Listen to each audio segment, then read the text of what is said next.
Hello guys and welcome to another edition of the Los Blancos podcast. Today we'll be discussing wingers' futures at Real Madrid, 3 underrated signings we would make for Real Madrid and our 11 for next year at Real Madrid. I'm joined with Sean and let's get right into this. Okay, so we're going to start with the wingers. So I think we should start with Rodrigo. Obviously last season his progress severely stagnated due to that hamstring injury he got in December, and it feels like this could be one of his breakthrough moments this season at Real Madrid. What do you think? Yeah, of course, and the good news for him is that he has a full preseason to stay at Real Madrid. There was talks that he would be going to the Olympics. However, he's going to stay and he's going to start the preseason. So I expect him to maybe get a lot of minutes at the start of the season. He actually might start most of the games at the start of the season because he might be fresh, he'll be sharp. So I just think that's good that this actually could be his breakout year. Yeah, obviously last season he got 2 goals and 7 assists actually, and he's almost like Di Maria in that he's very good at crossing and he's not the quickest, but he knows how to finish, and he's quite agile and he's well balanced in his attacking sense, and obviously Di Maria's big breakthrough moment came under Carlo Ancelotti, and if Carlo can get what he did out of Di Maria out of Rodrigo, then I think it could be a really good year for Rodrigo. Yeah, I actually think so as well, and he actually is really good in receiving the ball in tight spaces and making the right choices as well with the ball. So he's very good on the ball. So I'm really happy that Carlo Ancelotti came in, and I hope he can get the best out of Rodrigo, because I think Rodrigo will have a good future at Real Madrid, and I expect a good season this year. Yeah. Okay. Next we have Asensio. Now, obviously, last season he got a lot of stick from Real Madrid fans for being very inconsistent and sometimes going invisible in games, but his stats say that he's good. 7 goals, 2 assists. He did contribute last season, and obviously that horrible knee injury the year before really did stop him and help make sure he stagnated. But he works hard for the team, and I think this season could be key in his future. If he does well this season, he could be the jewel in our crown. But if he stagnates this year and he continues to be inconsistent, then it could be his last season at Real Madrid. What do you think? Yeah, of course. Actually, the issue with Asensio was that I was thinking that he's not a winger. Most of his game time came on the right wing or the left wing. He isn't that fast, maybe to be an out-and-out winger. Maybe his best position is maybe behind the striker. So, maybe we need to play him in his best position. I know that was a bit difficult last season, because of the system Zidane played. But maybe to get the best out of Asensio, we have to play him behind the striker in his best position. Yeah, so obviously we're going to get onto that later in our starting 11s for next season, but as you said, it's not his favourable position for Real Madrid. We're playing on the wings. I think he'd rather play behind the striker as a cam, but over the years that role has not really been used due to Casemiro, Modric and Kroos being the 3 in the middle. So obviously he's had to move out wide and he's had to adapt, and that's what's happened. Yeah, of course. But I also think that Asensio, that even if we have get a bit of money for him, I don't think that the teams are going to spend the kind of money that we want for him. So that's why I think he'd have the opportunity to stay. So maybe the issue is that he's going to go to the Olympics, so that he'll be coming back a bit late to Madrid. So maybe it's going to be a little bit difficult for him to get minutes at the start of the season. But maybe because his confidence is a bit low at this moment, maybe if he has a good Olympics in Spain, he can come back with more confidence and more sharpness as well. Yeah, well, obviously at the Olympics, there's only over 23 players allowed. I think that's what the rules are. So he's majoritarily playing against kids at the Olympics in Japan. So it will be good for his confidence, getting his confidence back, and he could be a star player for Spain at the Olympics. Yeah, of course he can be. So that actually gives him a good platform, to be more of a leader for Spain actually. So yeah, that's gonna actually give him a good confidence booster as well. Yeah. Okay. So next we have Vinicius, and I've given him stick in the past because he's just so frustrating to watch. He's obviously so talented and so good. You can just see that every time you watch him. He needs to make that step up, and it's 3 years and he hasn't made that step up. Which is worrying Real Madrid fans, and many Real Madrid fans on like Twitter and Instagram and many other platforms are saying it's this year or never. It has to be this year, and I think under Carlo can really get the best out of Vinicius next season. If it doesn't happen Vinicius next season, I think we cash in, and PSG have previously shown an interest in him, and I think it's best if we do sell him if he doesn't do well this year. If he does, then it gets the best out of Vinicius, and we finally start to see the real Vinicius and how good he can really be. Okay, actually the issue with Vinicius is actually that maybe people have grown accustomed to on the left wing over the past 10 years. Obviously, we had Cristiano on the left wing, and of course you know how that worked out, scoring many goals as well.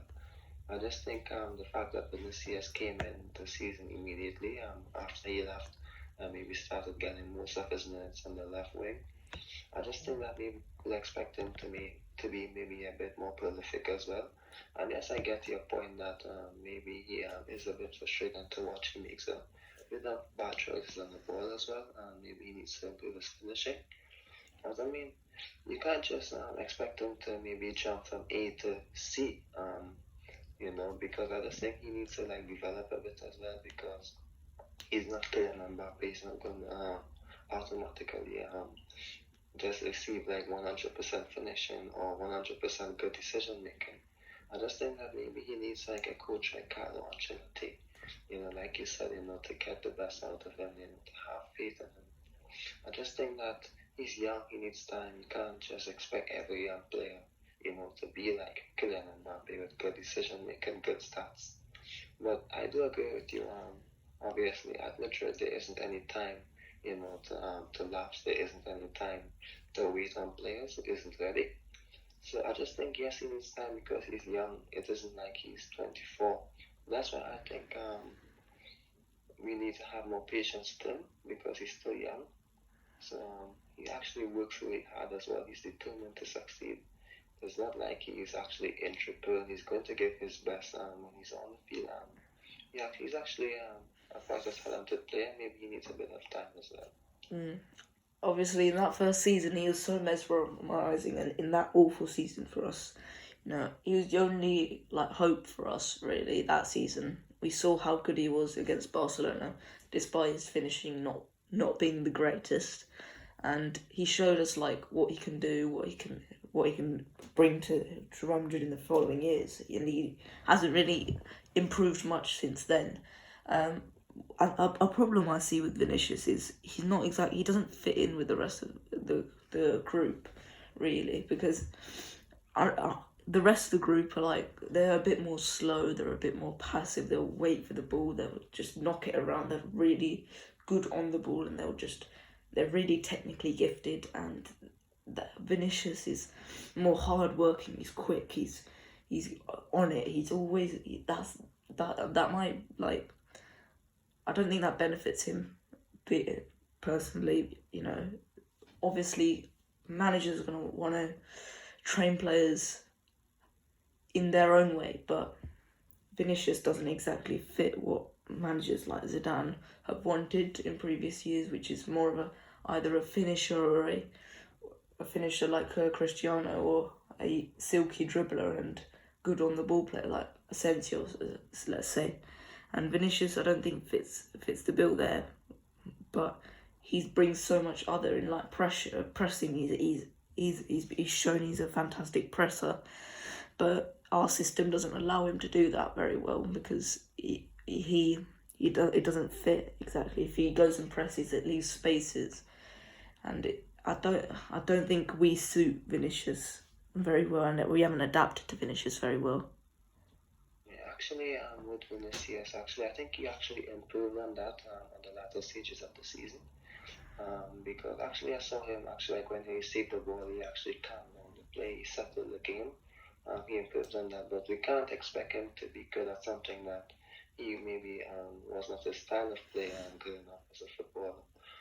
Because I just think all team maybe need like a different kind of player, because for different stages of the game against other opponents. Because not each opponent will maybe have the same defense, the same system. So I just think that's why we need a player like Vinicius, because he's just so different. I've never seen any other player in the world like him, actually. But do you think that maybe he has a confidence issue as well? Because maybe when he makes a mistake, we see players like Modric like throwing their hands up in the air, like when they don't get back the pass from him. So do you think that he's maybe a bit of low confidence, especially with the issue with Benzema and the tunnel last year as well? I mean, he doesn't exactly look like he has a lack of confidence either. He always looks like he's a confident guy. He's quite he looks quite like a personality in the dressing room. He's more of that's what I look at him looking in from the outside. That's what it seems like. He doesn't exactly seem like he has a confidence issue, but his finishing and his output maybe shows that he does have a confidence issue. And players like Modric, Kroos, they've been with Ronaldo and Bale who set such high standards. And when you see Vinicius hit one into Rosette, I don't think it's pleasant really after you play really well and then Vinicius just hits it over the bar, and it's not very good to see that. And obviously that's how they're going to react. And if it was someone like Cristiano, he would take that criticism and he would get even better in the game. I'm not sure how Vinicius it reacts to that kind of criticism. We saw earlier this year in the Mönchengladbach game when Benzema openly criticised him, saying, "Oh, I swear on my mother's life, he's playing against us," and we saw that he didn't exactly, he wasn't really upset by the criticism. So maybe he is a bit like Cristiano in terms of his personality, and he will take the criticism in. Let's just see if Vinicius can take that criticism and get better from the criticism. Do you think that it's a bit unfair as well? Because, for example, if maybe when Cristiano made a mistake, or and he lost the ball, or like he missed a chance, no one would throw their hands up in the air, because I don't think players like Modric would dare to go against Ronaldo if he makes a mistake. You said that Vinicius is young. I just think that's a bit unfair on him as well. Because players like maybe Modric, I've seen it a few times, would never throw their hands up in the air, maybe would never get frustrated if Ronaldo makes a mistake. So I just think it's a bit unfair as well, because if Ronaldo makes a mistake, each player is going to work their tail off to get back on that ball. With Vinicius, I just think, of course, it's a bit unfair as well. I mean, of course, yes, you can get frustrated, but I mean, not each player maybe have the same levels of motivation and confidence as well. So I just think it's a bit unfair on him as well. Yeah, you could say that, but I think it's a reputation issue, because at Real Madrid that's going to happen, isn't it? Realistically, and Ronaldo's obviously came in with a giant reputation, winning the Champions League, winning the Ballon d'Or, winning so much with Man United. he came in with the reputation, and let's say Modric, for example, he came in as a Tottenham player who realistically won basically nothing. He won a League Cup, and that was it. I'm not sure if he wasn't even in that squad. So I mean, it may be that Ronaldo is the same thing as Messi. Messi, people say that no player is bigger than the club. Messi is bigger than Barcelona. Let's be honest. And Ronaldo, maybe less so. Ronaldo, you could say, is on par, but it's the reputation. And Vinicius, coming into Real Madrid, had no reputation, basically. Nobody even knew that. Most people didn't even know that he came in from Flamengo, let alone even knowing who he was. And I think the reputation definitely skews what people think of you and how people react to you missing. Whereas, like Ronaldo, you miss, I don't want to get told off by Ronaldo if I tell him off. Okay, guys. Okay, so next, Eden Hazard, and obviously injuries. That's been the story of his Real Madrid career, and it's not like it's been the same injury niggling him. It's been completely separate injuries. I'm pretty sure he's had a few hamstring injuries, he's had a few ankle injuries, calf injuries, knee injuries. He's had all sorts of injuries, which is really weird because it's not the same thing. That keeps on just hurting him. It's different injuries coming and going, and it's just that must be really hard for him to take as a player, and with the Real Madrid fans also like criticizing him for keep on getting injuries, and obviously his fitness can be questioned, and that is what a lot of Real Madrid fans criticize him for, and he's got to improve on that. He obviously, the main problem with Eden, he always, in the summer break, he always has a few hamburgers and stuff, and he eats, and then he comes back a little bit overweight. And then he works really, really hard, and then he gets an injury, and that's been the main problem. What do you think? Okay, actually, I think when Hazard plays, I don't think he brings much to the team.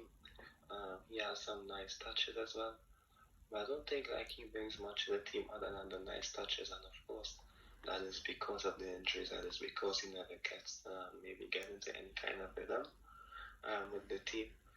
I just think that maybe I'm not gonna say I would like to sell him because there's no way we're gonna get the money for him. There's no way he's gonna leave because no team is going to give him the wages he has. So I just think that we have to make this work. I don't think we have a choice but to try to make this work, because whether or not we sell him or not, we are going to make a loss out of him. I just think that we have to find a way to get the best out of him, because it's kind of like we are stuck with him. Of course, maybe if he could have been included in like the Mbappe deal, etc., that would have been good for us. But I just think we know what Eden Hazard can do. But it's not like we signed him 5 years ago. He's like 20. He's like 26 now, and you can say no, he's young. He has time. He's 30. I think he's going to be 31 this season. Mm-hmm. So I mean, the time isn't on his side, So I just think, yes, 2 seasons has passed since he came. So how long can we wait to get the best out of Eden Hazard if he is aging as well? He's going to be slowing down. So I mean, I just think we have to make it work, but I just don't think we can see him at his best that many people are hoping for. I just think now is the moment, you have to bank on Vinicius or Rodrigo coming good. That's why we are a bit frustrated with them, because Hazard isn't performing. So we need someone to step up. All it's a bit unfair in the younger players to step up when maybe a senior player isn't stepping up. But I just think that's the case we're living now, because Hazard is getting older, and I just think many people are doubting his ability to contribute at Madrid. Yeah. Do you think that Antonio Pintus coming back from his journey at Inter Milan and under Conte, do you reckon that he could improve Hazard's injury worries? Okay, well, this year's Hazard is injured at the moment. He's going to come back a bit late because he was with the Belgian national team. Mm. This year is that fitness trainers, of course, they can give you the right plan, etc. But I just don't think that they can control maybe his injuries. Because I just think, yes, if he has a good fitness plan, a good diet, yes, it's going to help. And that's, of course, good news that Pintus is in. But I just think the last 2 years he had, maybe he has a lot of injuries. I don't think that someone like Pintus can stop that. I just think that maybe we can have him being a bit faster, a bit sharper. But it's difficult for Pintus, maybe like obviously like stop all his injuries, so but it's a positive thing, and I expect maybe Hazard to be more fit, more sharp next season. But I still expect maybe him to get a bit of injuries this season, not much, but maybe we need to take our time with him, maybe like gradually introduce him. It's a long season, so maybe start him off with maybe 10 minutes, the final 10 minutes of the game, like when we're willing to get a bit of confidence. Then we gradually give him more minutes. I don't think he should be starting now because maybe, of course, he might be injured again. But I mean, we need to gradually introduce him, when he comes back, not working too hard, etc. Because we know that maybe he might be injured. Yeah.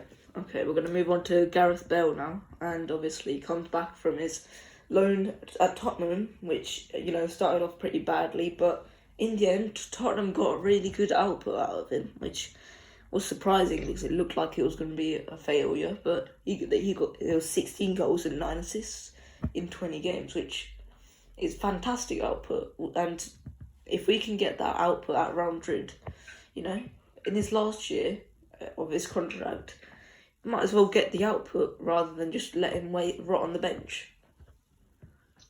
Yeah, of course, because I mean, if he isn't playing, if he isn't starting, I just think he can be a good option to come off the bench. I mean, the issue with Bale is that obviously his age, his injuries, and of course his wage. So I mean, of course, obviously he'll be a good option if we can sell him. Because of course, I would happily sell Bale if we can maybe sign Mbappe, of course. But I just think that maybe like he was our most efficient player last year, with the stats and the goals. But it's difficult to depend on him. I think he's going to be a good goal scorer. I think if he's fit, I mean, he can play because he scores goals. But I just think now maybe we need a more collective bunch. We need players who work hard, so it's difficult to see him maybe getting a lot of minutes as a consistent starter. Of course, he gets injured as well. I don't think he had a bad Euro 2020, but I don't think it was a good one. He had that one good game. I didn't see much of him after that. So I just think he's the kind of player who maybe play well, maybe score a goal in the game. But other than that, that's for Madrid at least. And I don't think I expect him to like have a big impact on the game in 2021. It's not 2016 anymore. He's aged quite a bit. So I just think his best option along with Hazard is, to like gradually get minutes off the bench, maybe come in like maybe for the final 20 minutes and see if he can change a game. Yeah, obviously last season he was he was invisible at times for Spurs, but they still managed to get quite a few goals out of him, and if we can do that off the bench, even if he's starting, then I think we will win the league ultimately, because if we even had like a third of his goals, I think we would have won the league.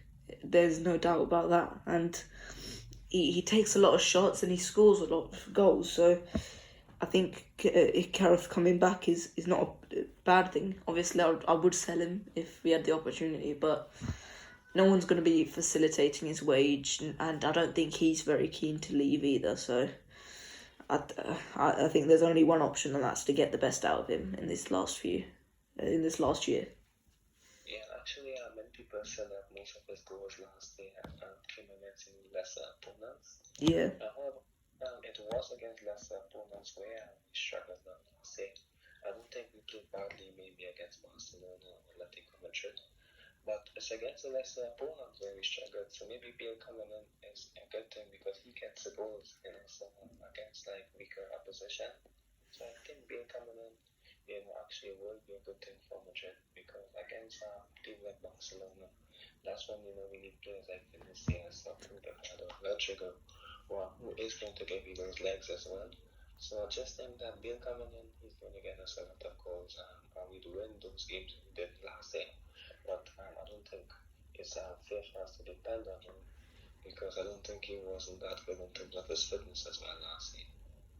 Yep. Okay, so the last one we got is Brahim Diaz, and last season was a good season for Brahim, and he got a few goals, got a few assists, and he contributed a lot. Obviously, now it's become pretty clear that he's back off to Milan on loan again with an option to buy, and an option to buy back is quite complicated, and obviously that's a good deal in my opinion. You know, the buyback ain't unreasonable. It's 30 million, which is perfectly fine if we're selling him for 20, and it could be it could be a perfectly good deal if we're going to buy Mbappe in soon. So I think getting the best out of Brahim is necessary. Yeah, of course, because I just think it's going to be a bit difficult, maybe to get minutes. I think maybe Carlo Ancelotti, the agreement with us that Ancelotti wants to have a look at him during the preseason, to see if he can contribute. I just think that maybe Carlo Ancelotti maybe is thinking, well, I'm just speculating here that, to have a player in a sense here who can fit in like behind the striker well, have a player in Odegaard who maybe can play in his position. Bale is coming back, so I just think Ancelotti is thinking, along with Florentino as well, he can get the money. If he develops enough, yes, you can buy him back. It's just $5 million more. So I just think that, there's so many players in this position. Although Asensio struggled last year, Bale obviously we can't rely on him. And Odegaard coming in, I just think that there are too many players in this position. So it's going to be difficult for him to get minutes, in my opinion. So it's a good thing that he's coming back to AC Milan, because I want to see him succeed. And if he plays well, in a sense, he'll continue to struggle. Odegaard doesn't deliver on his expectations. Bale, of course, is leaving. Yeah, then we can buy him back. Yep. Okay, so that's the end of this section. And next we'll be looking at 3 underrated signings that we should make. Okay, let's get right into this after this short interval. Okay, in this section we'll be thinking about 3 signings we should make. Underrated signings, I should say, as well.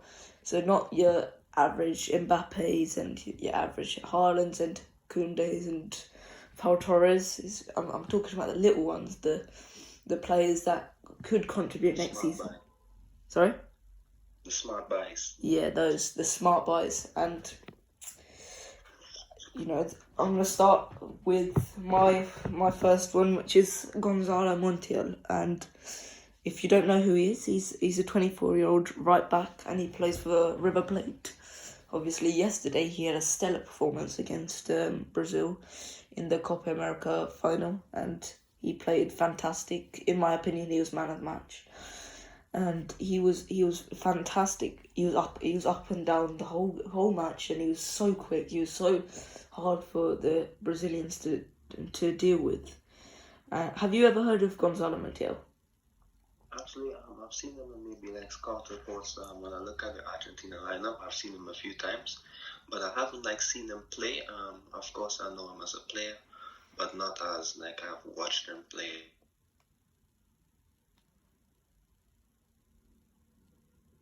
Me quite Axma was actually on him a lot. I think he handled Vinicius quite well when he came on, but I just haven't seen him play too much, but yeah, you can continue on your analysis of him so I can have a better analysis of the player. Yeah, so I've got some stats here. He makes 5.4 defensive actions per game, which means he's a good one-on-one defender, and against La Liga wingers, that could be very dangerous. That could be quite useful. We could also use another right back if we're selling Odriozola this season, and if we want Lucas Vasquez to contribute further forward, which would be quite useful if we need some extra output.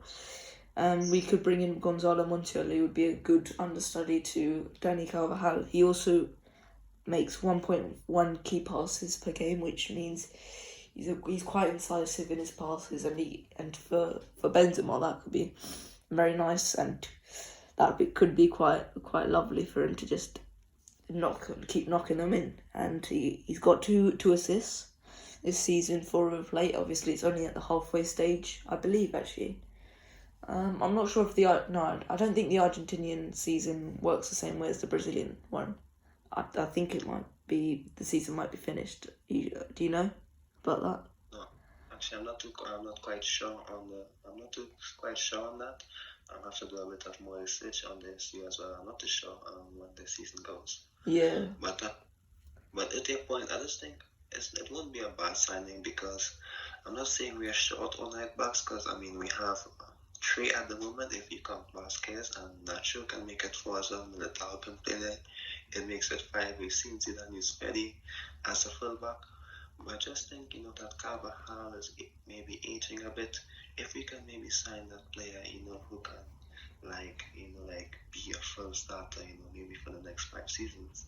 Because I don't think we can trust either of them to play at fullback, at right back, for the next 5 seasons. I don't think Carvajal is going to be consistent with his injuries as well. Because I don't mind signing the right back, because Carvajal, of course, didn't have the best of last 3 years. So I just think that's why last podcast, my bad, I played Sergio Ramos at right back, because I don't think Carvajal has been that good over the past 3 years. Of course, he helps us when he's there. But I just think that maybe we need an upgrade. What do you think on that? Yeah, I think so as well. I mean, Montiel is obviously he's unproven in Europe, and he's only played in Argentina, which could be quite risky. I've got down here his value on Transfermarkt, and it's not particularly high. It's between 10 and 20 million, which it's a reasonable price for a guy who's a star in Argentina, but unproven in Europe, and he could be a smart buy. What is your first underrated signing?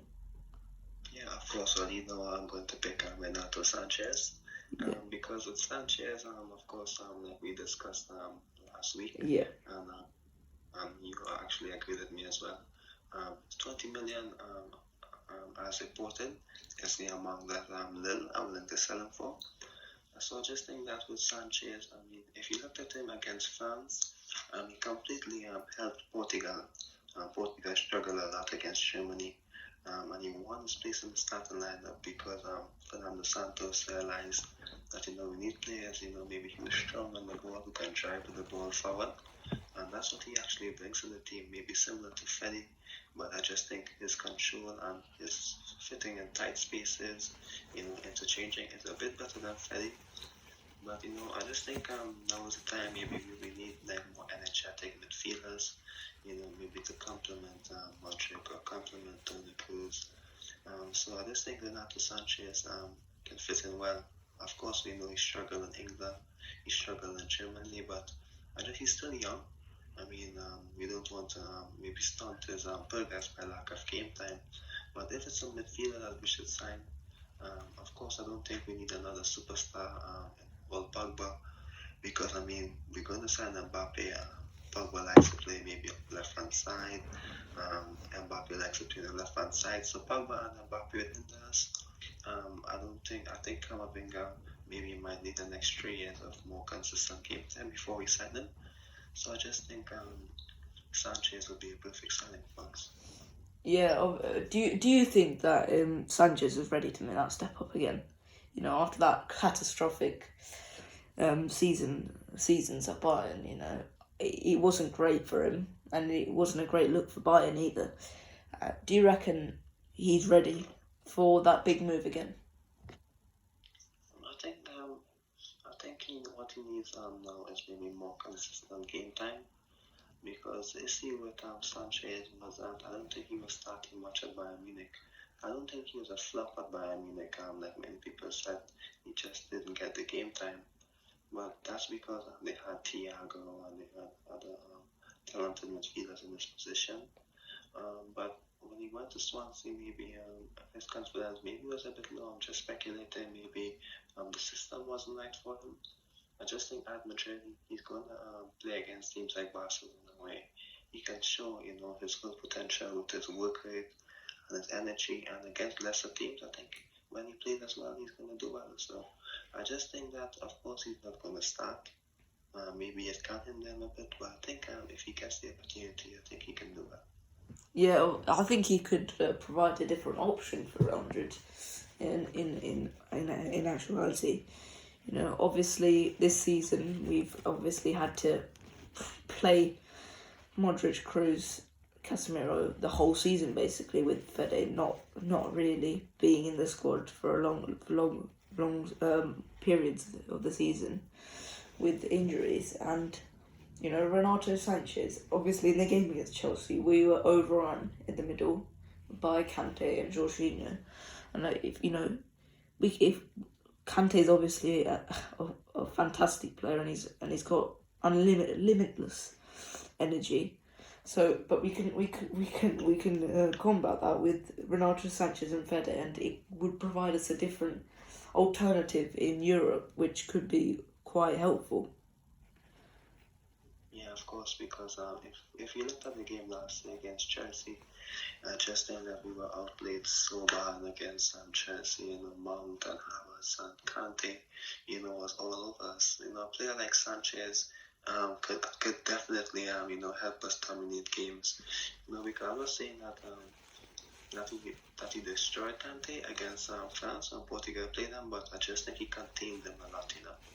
Yeah, obviously he's such a physical player as well, and he uses strength. He likes to get stuck in, and obviously that could be very useful against Chelsea. Winning fouls and getting forward, which we struggle to do. As weird as that sounds, we struggle to get forward. We were either stopped in the middle by Kante or Jorginho, or we were stopped straight away up front by Rudiger or whoever. I'm not sure who else was playing that day. I think it was Thiago Silva. But I think if we have Renato, then we can, instead of just trying to pass our way out, we could use the his dribbling ability, just to dribble out of problems like that, which is something we haven't had in many years. I'm thinking of the last time we had something like that. Isco.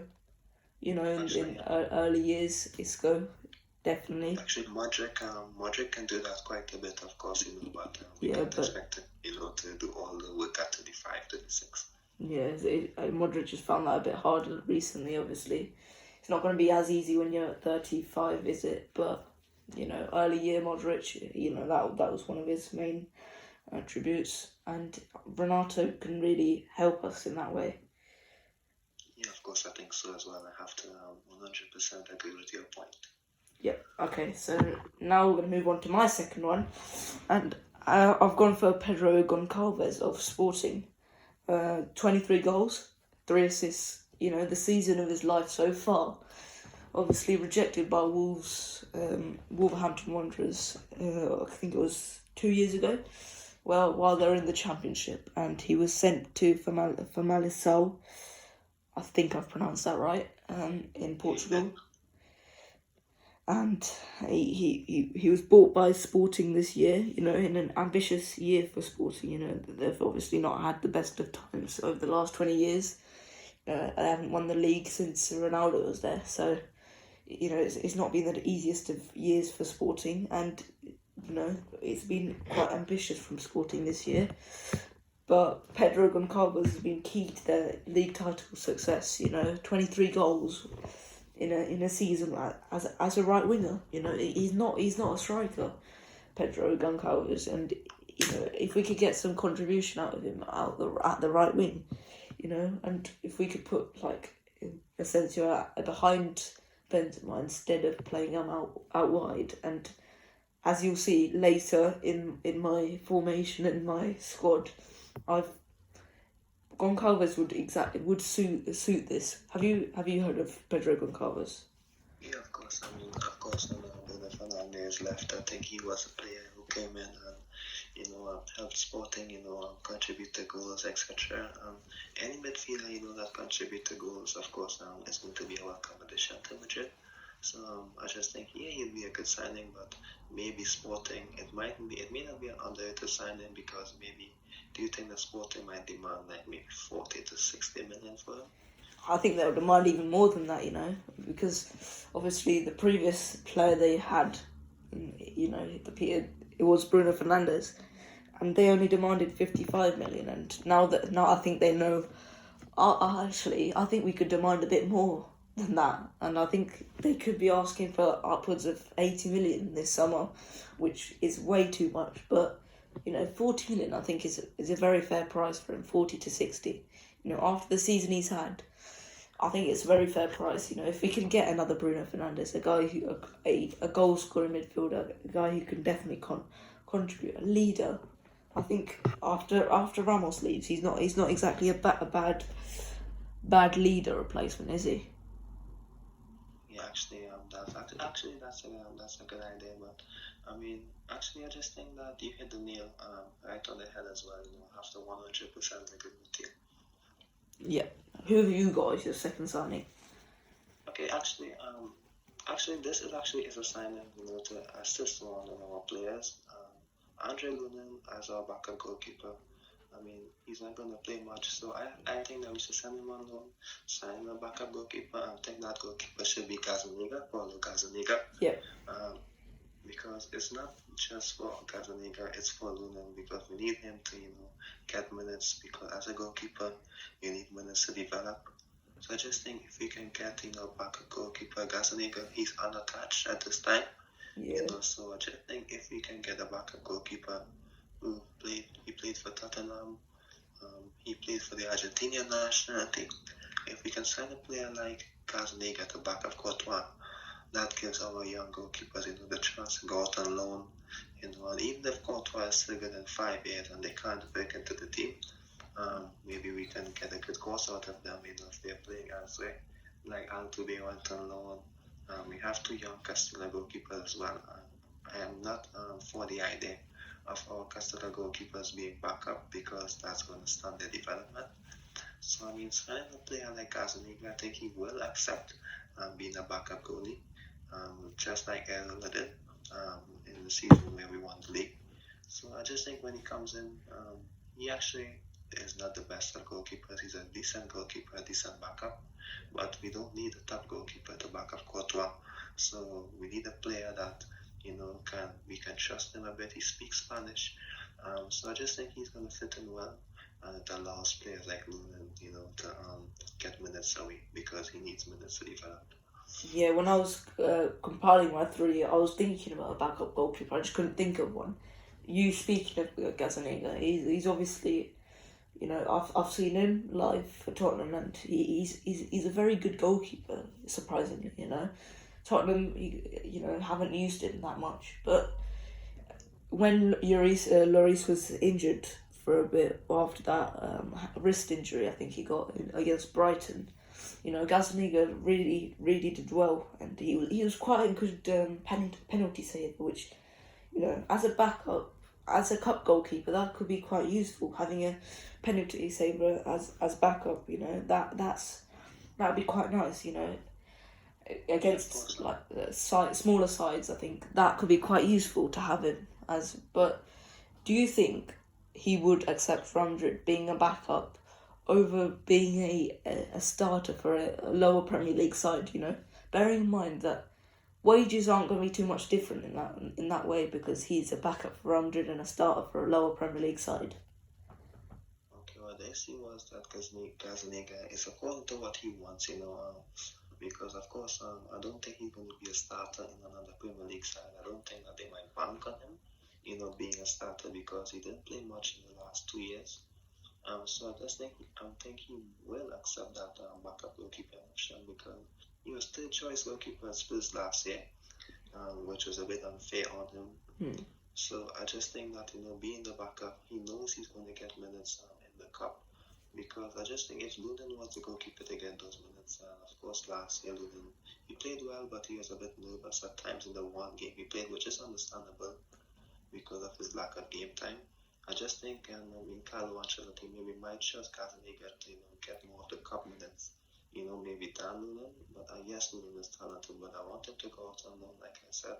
So I just think Gazaniga is a player who will accept a secondary option because it's at Real Madrid. So I just think if he comes to that Madrid and he knows, what, I can play well in the Copa del Rey, maybe another team might want me and I can get more minutes elsewhere as a starter. Yeah. Okay, so for my final player, I've gone for Daniel Marlon. Now, obviously, last season was very good for him at PSV Eindhoven, and he's a very useful player for more than useful. He was a world class player for PSV. He obviously received the call up from Frank de Boer. I've made my thoughts on Frank de Boer very clear. He received his call up for Netherlands after a stunning year, which got him 19 goals and 8 assists.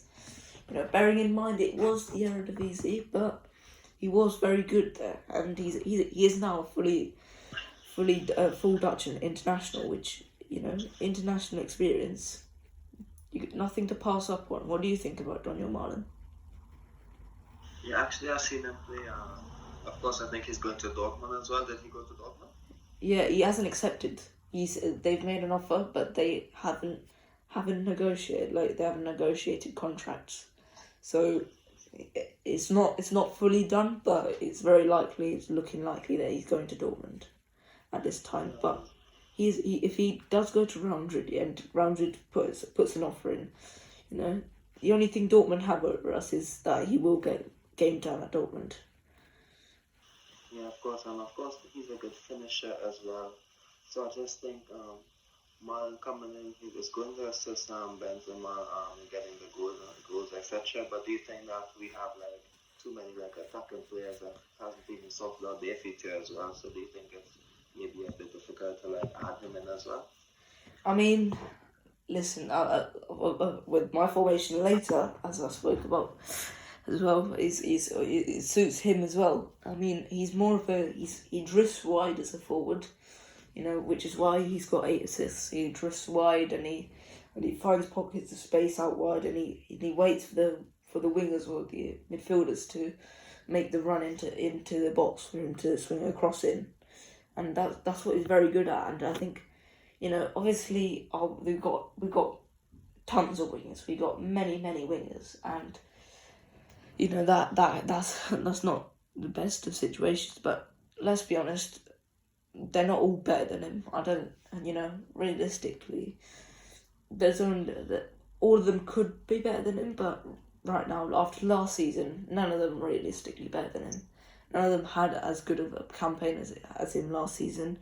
The only one that comes close to his campaign last season was Bale, and let's be honest, Bale's leaving next season, and Daniel Marlon, he's young and he's hungry for goals and he wants to improve, and you can see that in his mentality.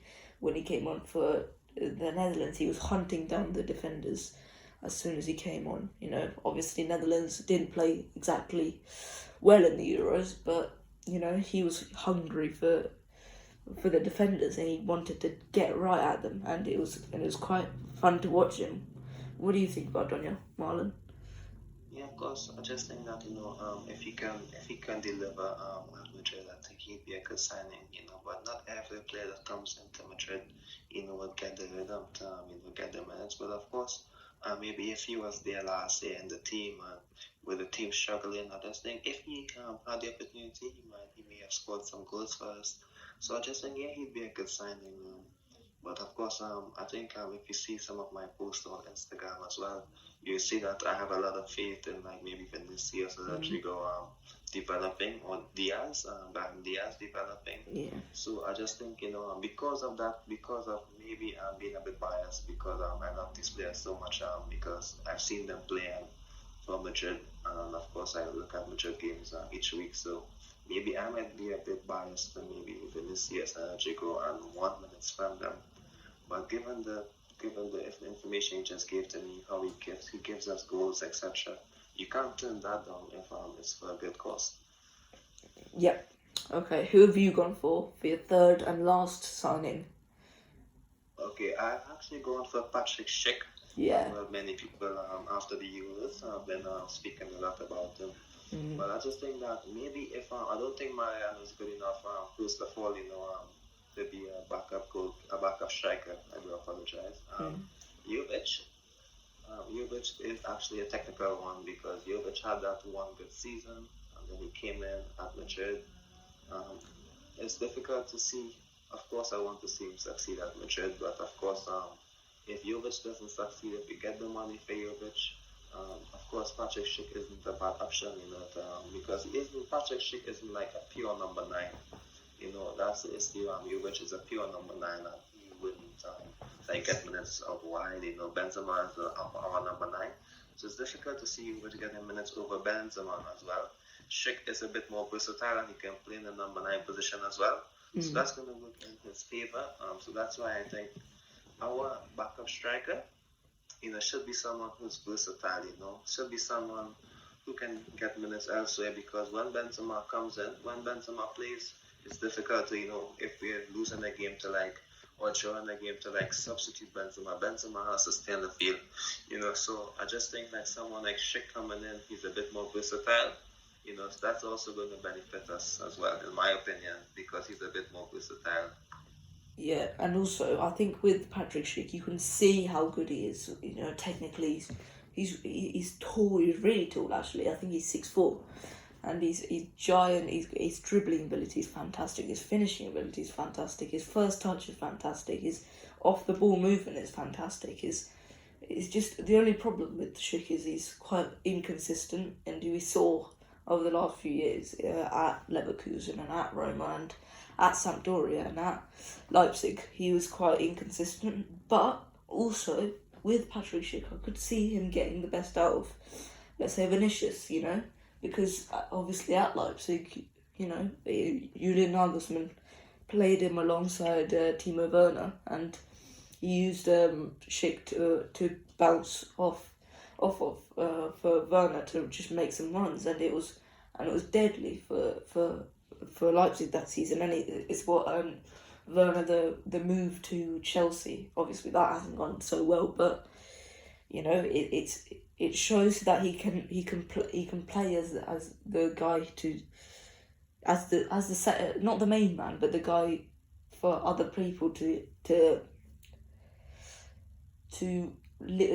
really play well as. So I think you could see that in Patrick Schick, and he's a fantastic footballer. Yeah, I have to say, you hit the nail on the head again. You're on point there.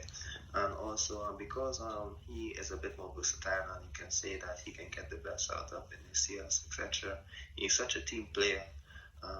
When I see him played for Roma in the past, Sheko was a number 9, and he actually played as a wide midfielder a few times, a wide deep midfielder a few times.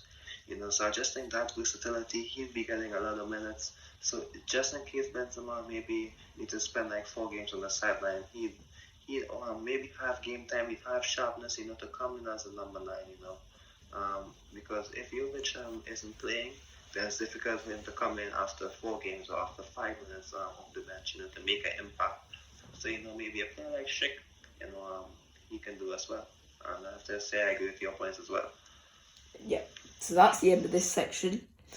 We'll be returning after this short interval to discuss our starting 11s for next year. Let's get right into this.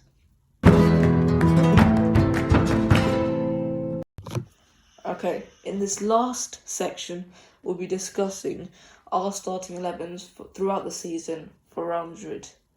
Let's get right into it. And in goal, I assume we've both got the same one. Timo. Yeah, of course. Timo. Yeah, of course, he's number 1. No matter the coach, Timo was one. Yeah, his renaissance, he's been fantastic.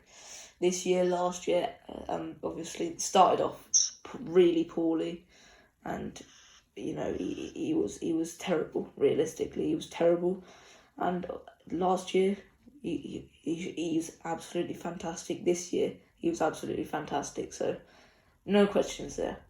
Right back. Yeah, at right back, of course, I'd have to go down Carvajal. Yeah. I don't see a signing another right back. I don't see Lucas Vasquez starting over him. I don't see Odriozola starting over him. Of course, I'd go with Carvajal. How about you? Yeah, I've gone for Carvajal, obviously. I mean, he's obviously had injury issues, and that's why Lucas Vasquez played the majority of the games last season. Obviously, he had some injuries as well, so, I mean, it wasn't a particularly great situation, but, Carvajal played fantastically, and Lucas Vasquez played fantastically last season, so both of them were worthy candidates, but, Carvajal's reliable and trusty, so I'm going for Carvajal at right back. Yeah, of course, me as well.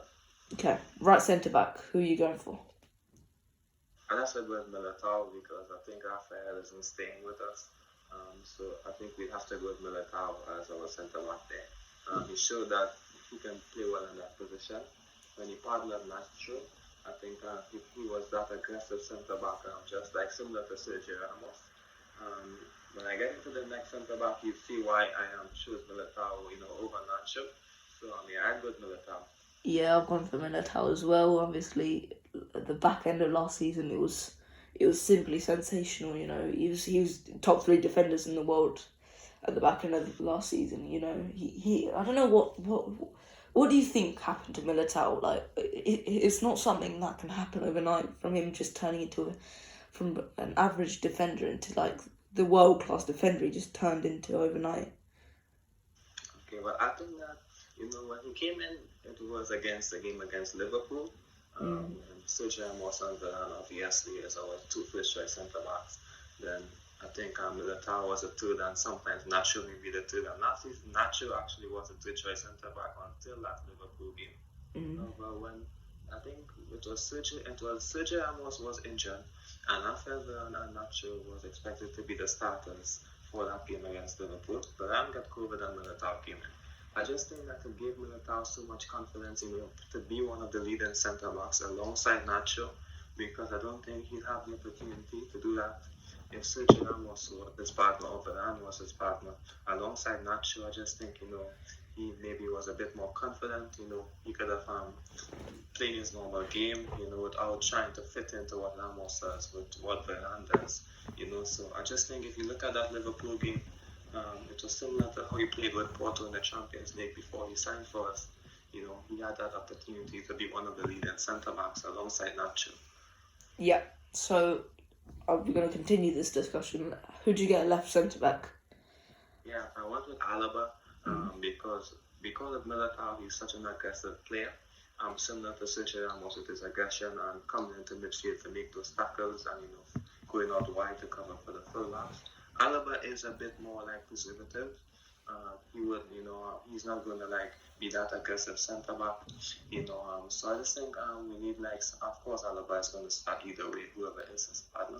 So I just think with Alaba's style of play when he's at centre back, so Militao would be his perfect partner. Yeah, I thought about 5 at the back for it because I thought with Alaba, he looks like this libero kind of guy, the sweeper, the guy that just pushes up from the back. And I thought about it, but in the end, I chose Alaba as well at left centre back. I chose the 4 back over the 3 back, and yeah, I've gone for Alaba as well. No thought for Nacho though. Actually, Nacho is the kind of player who will accept a backup as a defender. The thing about Nacho is that he has shown in the past that he can step up when required. In the 2016-17 season, when Rafael and Pepe was injured, Nacho came in and played well against Bayern Munich and Atletico Madrid in the knockout stages of the Champions League. So I think with Nacho, we can trust Nacho to have a bigger role next season with Varane potentially leaving. So I think with Varane leaving, of course Nacho is going to get more minutes. He's going to have more consistency. So I think we can't trust Nacho and Militao, and they showed that last season, to play at centre back. So I'm not against Nacho starting, but of course Militao, he played so well last season. Of course he's better than Nacho, so I just think Nacho would be a good backup for either Alaba or Militao. And Nacho is quite good on the ball as well. Yeah. Okay, so left back, I don't think we've got any issues here, but we might do, as Marcelo is obviously now the captain, and I just think it's been confirmed, and obviously I don't think he's leaving now. Who have you gone for? course, at the start of the season, Mendy, I don't think he might be fit enough to like start the season and be at his best. So of course, Marcelo might start the season, but of course, I think Marcelo, because he's staying, we have to find a way to work him into the team. I'd go for Mendy as my left back, but he can't start the season. But with Marcelo, I just think that if Mendy isn't starting the season, I think that Carlo Ancelotti might go for. I'll see my formation after, but I think he might just go for Miguel at the left back. Although Mendy is our first choice left back, I think Marcelo maybe might get more minutes in midfield, in left midfield, because I just think he can influence the game well.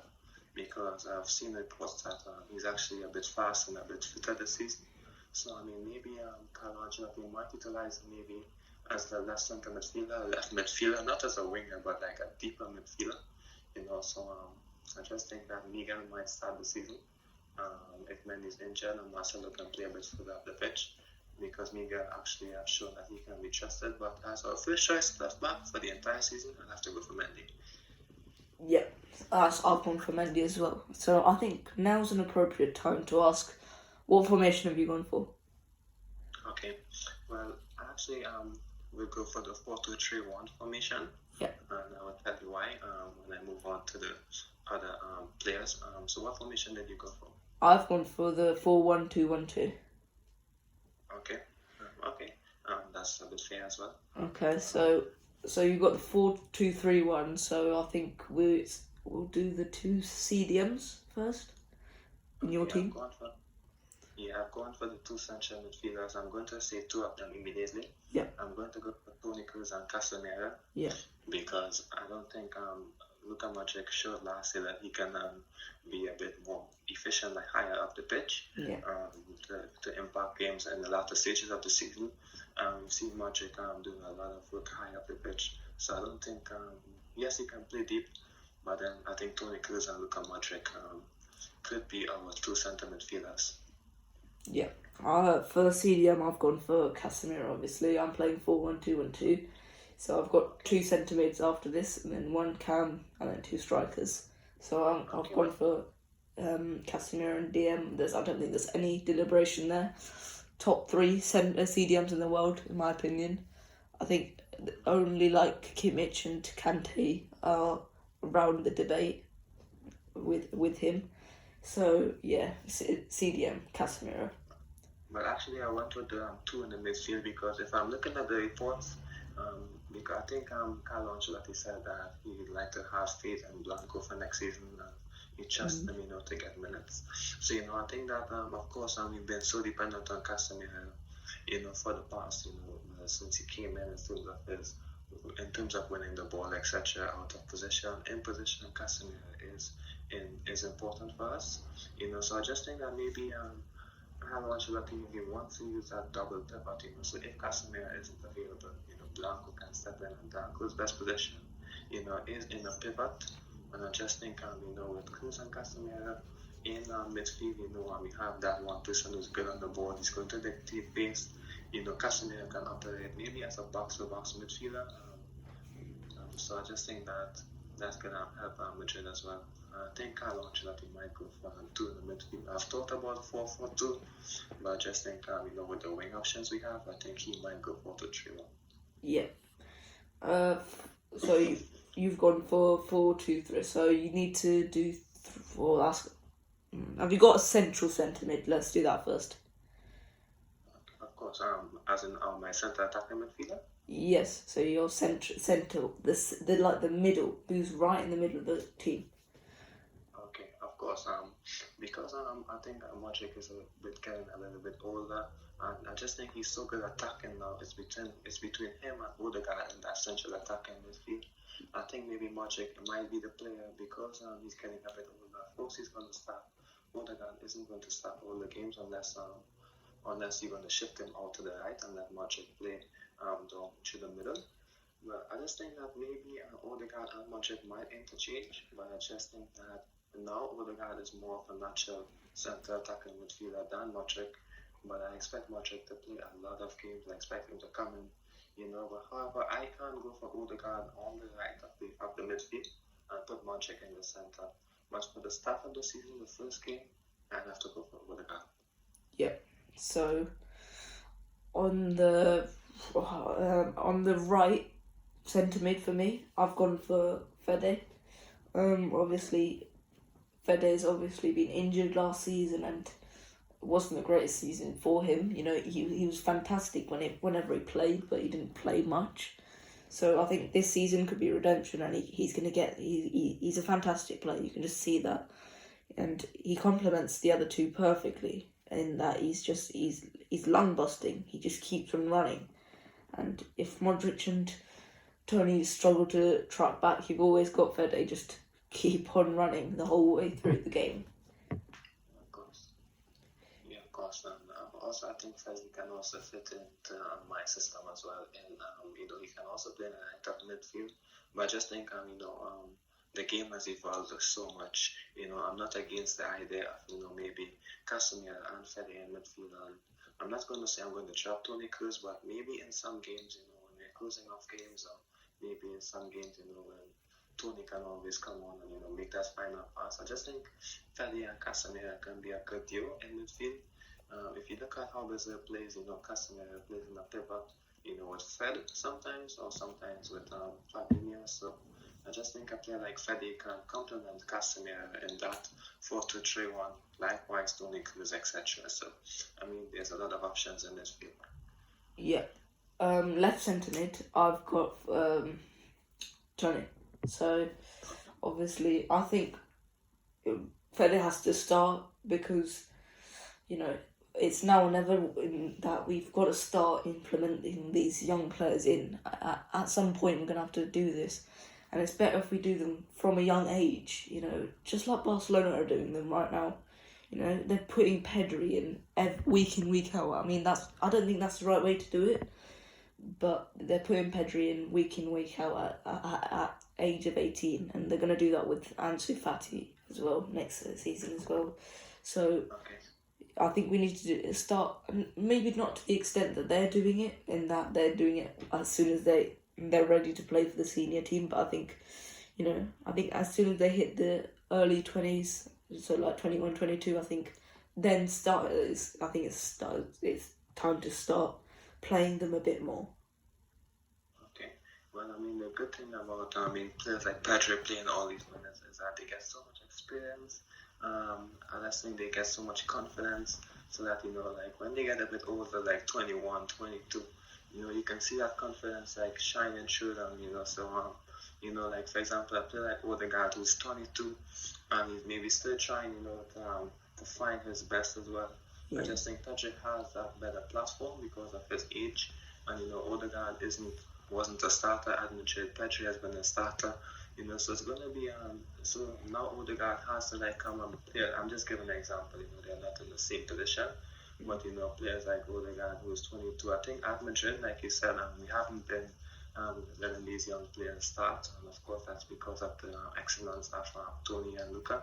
So I just think that, now is the time, like you said, so I have to agree with you again that these players need minutes to play and to develop as well. Yeah. Okay. So, who have you got? Tell me both. Who have you gone for at both attacking midfield? Okay. Like I said, I played the 4-2-3-1, and I said Tony and Casemiro. Players like Fede and Blancos can fit in there as well, maybe as backups. I also gave the option of Odegaard and Modric playing the attacking midfield. I will actually stick with Odegaard. And maybe Luka Modric, he can come on at the end of the game. He can, come on for one of the deep midfielders, and he can also play in that attacking midfield as well because he played so well attacking-wise last year. However, I don't expect him to be playing all these minutes, especially that he's aging. So I think he might accept, coming on and impacting games. Of course, he's going to start a lot as well, but I'll have to go for Odegaard. Yeah. Okay, so one striker, I think, undisputed, is obviously Benzema. You and me, I don't think it matters. Formation, I don't think every formation is going to have him in it. So yeah, of course. That's your final player, I believe. Yeah, that's my final player. Yep. So I've still got one last player, and that is Eden Hazard. Actually, I have to fit in with 2 white players as well. Oh yeah, could you? Yeah, so of course, actually, for long term, I'll have to go for Eden Hazard and Rodrigo on the wings. I think Lucas Vasquez maybe might start the season the first game on Rodrigo on the left, because Rodrigo and Vasquez are the two only natural wingers we have at this time in the first game. Diaz as well, but he might go to Milan. So Lucas Vasquez maybe might start the season, but I expect Rodrigo and Eden Hazard to be among my white players. Yep. Okay. So for my striker, I've obviously the other striker I've got is going to be all the wingers that play this season. So I'm thinking, instead of like playing Asensio on wing, we put him in the middle at cam, and up front we've got a variation of Hazard, Vinicius, Rodrigo, and Vasquez will be back at right back. So those three up front next to Benzema, I think they will be drifting around. Hazard and Rodrigo will be drifting around looking for space, because their weak foot is completely fine, especially Hazard. Hazard's weak foot, I didn't know he was right-footed until like a couple of years ago. So his weak foot is completely good. It's fantastic, and that's the same with Rodrigo. He can score with left foot, obviously. That perfect hat trick against Galatasaray, and so they can play on the wings. And as you said earlier, that if we buy Patrick Schick, it can really unleash what Vinicius, and he can bounce off of Patrick Schick and start getting in behind the defenders, and that's why I've gone for 2 up front with a winger up front next to Benzema. I understand that. But why I maybe choose like wingers, I choose goals. As you can see, I didn't choose Vinicius as a starter. I choose maybe goal scoring wingers like Hazard. I'm pretty sure that Chelsea can be a good goal scorer. I'm not Jacob, because he's such a good goal scorer when he has the opportunity to score goals.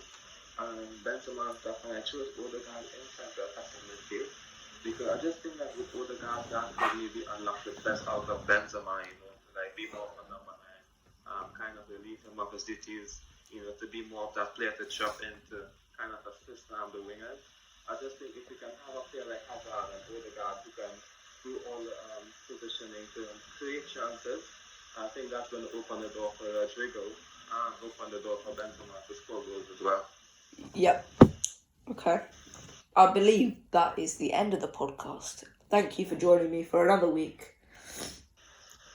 Yeah, of course, it was a good one, and I'm happy to be here as always, and thank you again for having me. Yeah, I hope to join you next week. You and, of course, the subscribers, like and subscribe, and I'll see you later. Bye-bye.